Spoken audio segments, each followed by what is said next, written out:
Welcome, friends. Thank you for clicking on my presentation.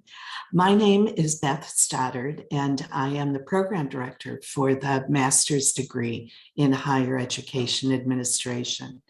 And in this presentation, I'd just like to go over a few of the basic things about the program to give you an idea of how we approach this program and higher education at LMU. So if I click on the right thing, this is what I'm going to be talking about in the next couple minutes. So we're going to do everything from the basic bones of the program to the faculty, students, how you apply, of course, the money, which is very important. And then at the end, I have a couple invitations for you. So what are the basics? The basics are that this is a Master's of Arts program in higher education administration. It's a 31-unit program that consists of 11 classes and a culminating project. Now, when we designed the curriculum for this program, there were some beliefs and assumptions we made about higher education that I think are important to share with you. The first thing, and this was very deliberate, is that this program focuses on higher education as a whole. Some programs focus on student affairs. Some programs focus on counseling. Some programs focus on leadership.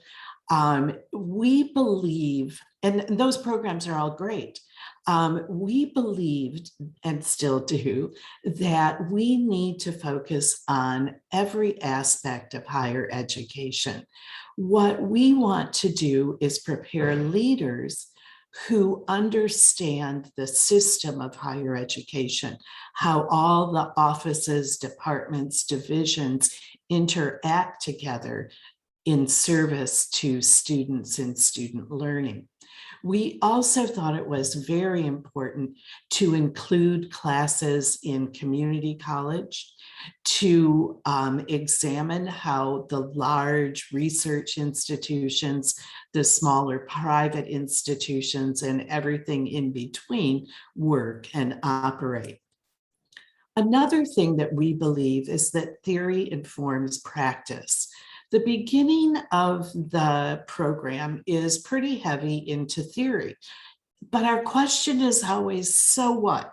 You know, what does this mean? How can I ground this theory in the real world of my practice? So we're always asking, so what? And we have this model on theory and practice. So let's start with theory. And then we look at how, like I said, theory informs our practice, and we may need to tweak that theory a little bit, and then go back and look at how our practice informs theory. So we have this continual feedback loop. Theory is nothing without practice, and practice really is a lot of times a waste of time without understanding the theoretical implications of what we're doing. Another piece that's very important to us is Ignatian pedagogy. So St. Ignatius was the founder of the Jesuit order, and Loyola Marymount University is a Jesuit university. So Ignatian pedagogy, or the way that the Jesuits and Jesuit institutions approach teaching and learning, is from a whole student perspective. So we don't just look at the content of what we're teaching, we're looking also at the context of the student, the context that the student will be working in. And we also, again, believe that hands-on experience, experiential learning, is also very important. So this pedagogy of working with the student as a whole, and also making sure that we're evaluating, discussing, giving feedback is very important. And then lastly, we really and truly believe that higher education can help us create a more just world. Education is one of the keys for creating a just world, and that's ultimately what we are after.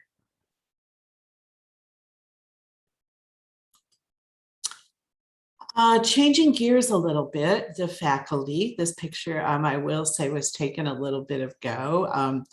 The pandemic has thrown off our commencement exercises a little bit, but the faculty in the higher ed program are primarily administrators or former administrators. I have a background, quite a large background actually, in student affairs administration, and other faculty members are current or former administrators.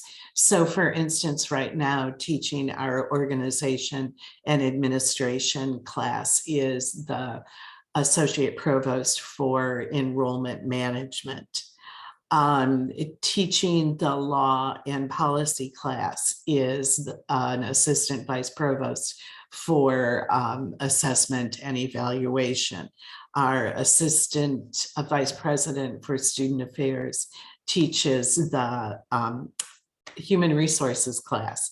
So what the benefit is to students is not only do they have faculty who understand and have a great grasp on the content knowledge, they have faculty who are in the field every day, working in higher education, working with students, and they bring their knowledge and also their lived experience and the issues that they're currently dealing with in the classroom to help students have a broad-based understanding of what it means to be a leader and an administrator in higher education. The students. So this program uses a cohort model. Now, what that means is that you start the program with a group of students and you are with that group of students through the program. Now, we do have in some of our classes, we have friends join us who are not in the higher ed program, but might be interested. Well, they are interested in higher education. Students report that the cohort model is indispensable to them. You know, students tell me, usually the students have a group text or a WhatsApp group or whatever they decide to do to communicate with each other. And they find that they have a lot of support for each other, that they can reach out to their cohort members at any time. And this has happened at 3 a.m., I have learned. And they can get their questions and concerns responded to by their peers. Now, I'm always around too, but you know, sometimes it's just nice to have your peers help you out. So the students are a wonderful group and they really do help each other out through the program. The other thing that this does is it provides you with a ready network of people who you will know once you go out and graduate and you all get fabulous jobs in the field. So the timeline for the program. We begin the program in LMU's summer session 2, which usually is the last week in June. And we do this so students can graduate not the following May, but the next following May. I think it's important to graduate in May. Classes are held once a week during the fall and spring semesters from 4:30 to 9:45. That's 2 classes. It's a long day, but it's one day. And then in the summer, because the term is truncated, it's 6 weeks, the classes meet from 4 to 7 twice a week. The application process. The application process is pretty smooth. You would fill out the LMU graduate application. and submit your resume and 2 letters of recommendation. I do like, if at all possible, you to have a letter of recommendation from a former faculty member. I sometimes realize that that's not possible because you may have been out of school for quite a while, but if there is a choice, a letter from a faculty member would be great. Also, we'll need your academic transcripts from every college or university you have attended, a personal statement, and the instructions are in the application packet. We work with a mid-April deadline.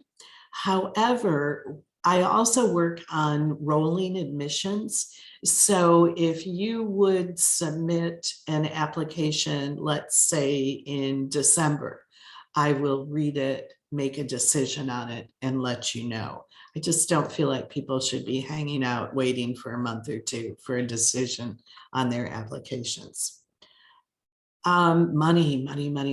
Okay, so tuition is $1,403 per credit for the 21-22 academic year. That being said, each student in the program who maintains good academic standing is awarded a $5,000 scholarship every year. And to maintain good academic standing, you would need to get at least a B in all your classes and make satisfactory progress towards your degree. Finally, the invitations. Please reach out to us if you have any questions, any concerns, need any information about anything. SOE info is a great first stop, and then I am always available via email also. The second invitation is come and join us for a class. We're a bunch of higher ed nerds. We love talking about it, and we would just love to have you join us for a class. So that's it. Thank you very much for your attention, and I hope to see your application soon. Bye.